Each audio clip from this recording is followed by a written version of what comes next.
السلام علیکم ورحمۃ اللہ وبرکاتہ. عاقل صاحب کیسے ہیں؟ خیریت سے ہیں اللہ تعالیٰ؟ السلام علیکم ورحمۃ اللہ وبرکاتہ. عاقل صاحب کیسے ہیں؟ خیریت سے ہیں اللہ تعالیٰ کو خیریت سے رکھے. وعلیکم السلام. میرا سوال یہ ہے کہ یہ حدیث اللہم بارک لنا فی رجب و شعبان و بلغنا رمضان، یہ حدیث صحیح ہے یا ضعیف ہے؟ مجھے کچھ لوگوں نے بتایا کہ یہ حدیث ضعیف ہے، تو لیکن میں نے ابھی یہ شیخ سدیس کی ایک آڈیو سنی، اس میں یہ وہ حدیث پڑھ رہے تھے تو میں کنفیوز ہو گیا، تو اس کا جواب پلیز دے دیجیے. نحمدہ و نصلی علی رسولہ الکریم، اما بعد. آپ دیکھ رہے ہیں نور ٹی وی جدہ اور میں ہوں آپ کا دوست، آپ کا ہوسٹ محمد عاقل جدہ سے مملکت سعودی عرب. رجب کے مہینے کا آغاز جب ہوتا ہے تو مختلف روایتیں اور مختلف انداز سے سوشل میڈیا پر رجب کی فضیلت اور اس کے کام اور اس کے احکام بیان کرنے لوگ شروع ہو جاتے ہیں. دیکھیے، اس سلسلے میں جو شیخ سدیس کی آپ نے آڈیو سنی ہے، دراصل شیخ سدیس ہوں یا عرب کے دوسرے علماء ہوں یا بر صغیر کے علماء ہیں، اگر آپ ان سے پوچھتے ہیں کہ یہ حدیث کیسی ہے تو میں آپ کو لے کر چلتا ہوں سماحت الشیخ محمد بن صالح العثیمین کی محفل میں. اللہ کے رسول صلی اللہ علیہ وسلم نے کہا یہ حدیث صحیح ہے. اللهم بارك لنا في رجب وشعبان وبلغنا رمضان. اللهم بارک لنا فی رجب و شعبان و بلغنا رمضان. اے اللہ ہمارے رجب اور شعبان میں برکت عطا فرما اور ہمیں رمضان کے روزے رکھنا نصیب فرما. یہ حدیث، جس حدیث کے بارے میں آپ نے پوچھا ہے ذیشان صاحب کراچی سے، یہ حدیث ضعیف ہے. اس کی دارقطنی وغیرہ نے اس کو روایت کیا ہے اور سخت ضعیف روایت ہے.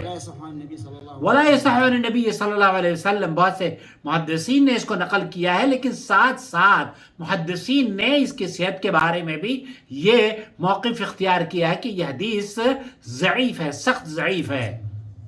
ان النبی صلی اللہ علیہ وسلم سيكون احرص الناس ان الله يبارك له في رمضان. آپ علیہ السلام دنیا کے سب سے زیادہ اللہ کا تقرب حاصل کرنے، ڈرنے والے اور اللہ کی عبادت کرنے والے اور ان ایام کی قدر کرنے والے ہیں. جب آپ علیہ السلام کو اس بات کا علم ہے کہ رمضان بہت مبارک مہینہ ہے تو اس مبارک مہینے کی دعا آپ علیہ السلام نے نہیں فرمائی بلکہ رجب کی دعا فرمائی. اس کا مطلب یہ ہے کہ یہ حدیث ضعیف ہے، یہ حدیث درست نہیں ہے. كيف يقول بارك لنا في رجب وشعبان وبلغنا رمضان؟ طيب ولا بارك لك فيه؟ اور آپ علیہ السلام نے کیا اس کی رمضان کی برکتوں کی دعا نہیں کی؟ من هذا حديث ضعيف. فقول من هذا حدیث ضعیف. شیخ صالح الفوزان نے بھی یہی کہا یہ حدیث ضعیف ہے. النبي صلى الله عليه وعلى اله وسلم، اللہ کے رسول صلی اللہ علیہ وسلم سے یہ بات ثابت ہی نہیں ہے. اور دوسری ایک بات، اس حدیث کے جو راوی ہیں ان راویوں کے بارے میں امام بخاری رحمۃ اللہ علیہ کہتے ہیں کہ ایک تو یہ کہ اس کے سند میں امام بخاری یہ کہتے ہیں کہ یہ منکر الحدیث تھے. ابو حاتم کہتے ہیں کہ یہ راوی زیاد نمیری کے ذریعے سے انس رضی اللہ تعالیٰ عنہ سے منکر روایات نقل کرتا ہے. اب ہمیں معلوم نہیں کہ منکر روایات اس کی اپنی طرف سے ہیں یا اس کے استاد یا کسی اور کی طرف سے. امام بخاری رحمۃ اللہ علیہ کہتے ہیں کہ یہ شخص منکر الحدیث تھا.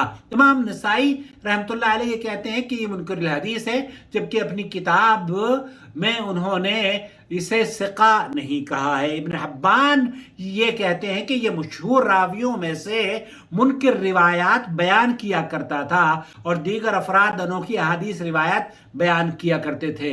تو اس حدیث میں، حدیث کی صحت کے بارے میں آپ نے پوچھا ہے، حد درجے ضعیف ہے.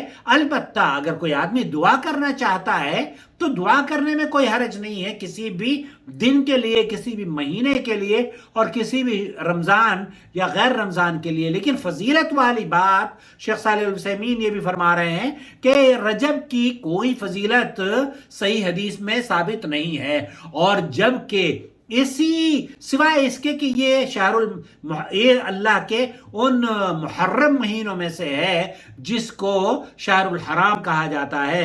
ماہ رجب کی فضیلت میں کوئی صحیح حدیث نہیں ہے، اور ماہ رجب کی جماد ثانیہ سے انفرادیت صرف اتنی ہے کہ یہ ماہ حرمت والے مہینوں میں سے ایک مہینہ ہے، سب سے پہلا مہینہ ہے، وگرنہ اس میں خصوصی روزے رکھنا، خصوصی نماز کی ادائیگی کرنا یا خصوصیات کے ساتھ کوئی عمل کرنا کسی بھی صحیح حدیث سے ثابت نہیں ہے۔ غسط مہینے میں تو رجب کے کنڈے اور نہ جانے کون کون سی نمازیں پڑھی جاتی ہیں، اور اب آغاز ہو چکا ہے، تو اس لیے اس طرح کی جو روایات پیش کی جاتی ہیں وہ ایک تو یہ صحت کے اعتبار سے ضعیف ہیں، دوسرے یہ کہ اگر آپ برکت کی اور رحمت کی اور فضل و کرم کی دعا مانگتے ہیں تو شیخ سدیس نے صرف دعا مانگی ہے، یہ نہیں کہا کہ آپ اس حدیث کو، انہوں نے یہ نہیں کہا کہ یہ صحیح ہے، بلکہ ان کے استاد اور ان کے اکابر علماء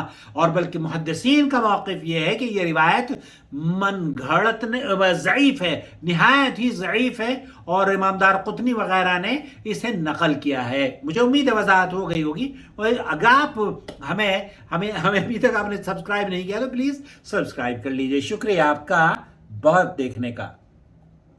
وما أرسلنا من قبلك إلا رجالا نوحي إليهم فاسألوا أهل الذكر إن كنتم لا تعلمون بالبينات والزبر وأنزلنا إليك الذكر لتبين للناس ما نزل إليهم ولعلهم يتفكرون أفأمن الذين مكروا السيئات أن يخسف الله بهم الأرض أو يأتيهم العذاب من حيث لا يشعرون